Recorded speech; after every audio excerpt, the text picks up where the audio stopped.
Finally, a little glimmer of hope in the crap storm that is everything going on with world economics and Nintendo.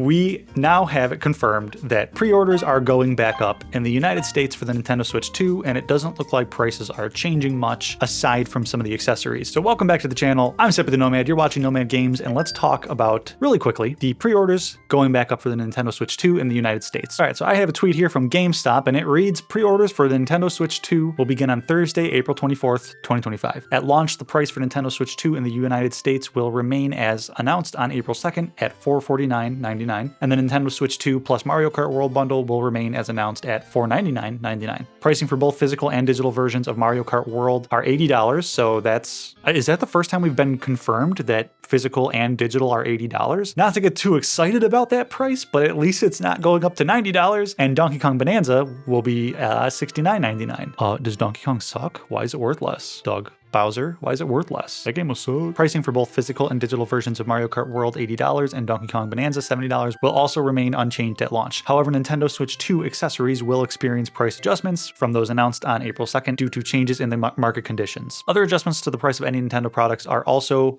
possible in the future depending on market conditions. So they're kind of leaving it open for a little bit of FOMO, I suppose. They're leaving it open for the fact that it's like this stuff could change. It might be completely different tomorrow. It might be completely different in a couple of months from now. They might hike up the price, a little bit of FOMO, trying to get you in on it a little early. Let's talk a little bit about the pricing, and then we'll go into what I think Nintendo actually did to make this happen. Okay, so MSRP as of April 18th, 2025. The Nintendo Switch 2 and the Switch 2 plus Mario Kart bundle staying the same, Mario Kart World staying the same, Donkey Kong Bonanza staying the same. The Nintendo Switch 2 Pro controller is going up to $85, so $84.99, and I believe it was only at $79.99, so a little bit of a hike there. Not too bad. Again, I kind of have the same stance, like, yes, in general, prices going up, bad. However, I have paid $200 for Pro controllers in the past for different consoles and stuff like that, so this really isn't that bad, and it is an excellent controller. Still sucks. Don't rinse me in the comments. Still sucks. Now, this is where I get kind of a little perturbed. Joy-Con 2 pair, $94.99, so that has gone up from $90. That was already a ridiculous price. Now it's going up $5. The Joy-Cons,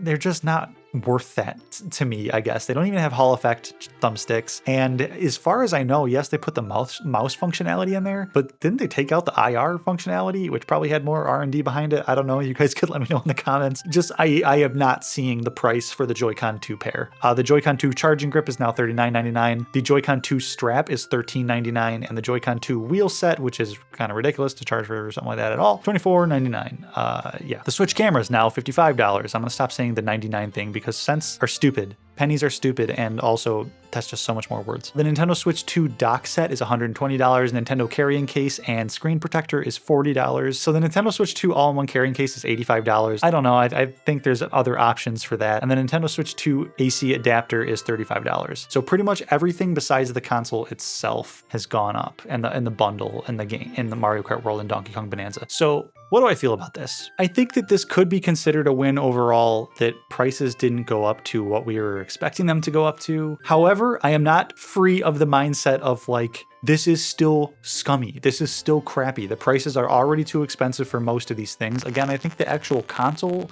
is a reasonable price, but the games and everything else, especially the Joy-Con pair, definitely not worth what they're charging.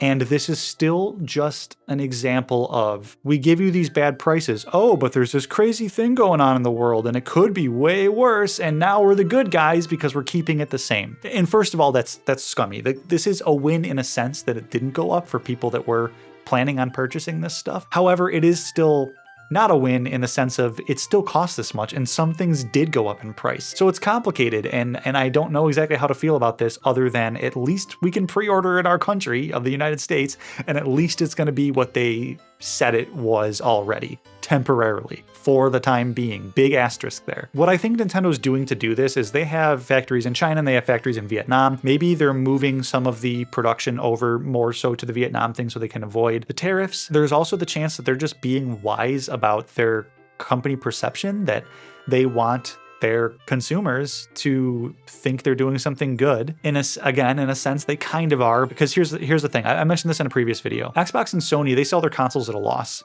Nintendo does not. Nintendo actually made a profit on the console units themselves. The Nintendo Switch SKU, that actually made a profit, whereas Xbox and Sony, they sell them at a loss and they make up that profit on software sales like video games and accessories and things like that. Nintendo probably wanted to keep that trend going of selling their consoles at a profit, but maybe they possibly are like, okay, we need to take a little bit of a dip on that just so our fans don't hate us, because public perception is important. What your consumers think of you is important for the long term. And I feel like a lot of companies don't think about long term. They think about quarterly and short-term gains. And this is something that Nintendo might be a little wiser on, to give them credit if this is what they're doing, and just making sure they don't completely destroy their reputation.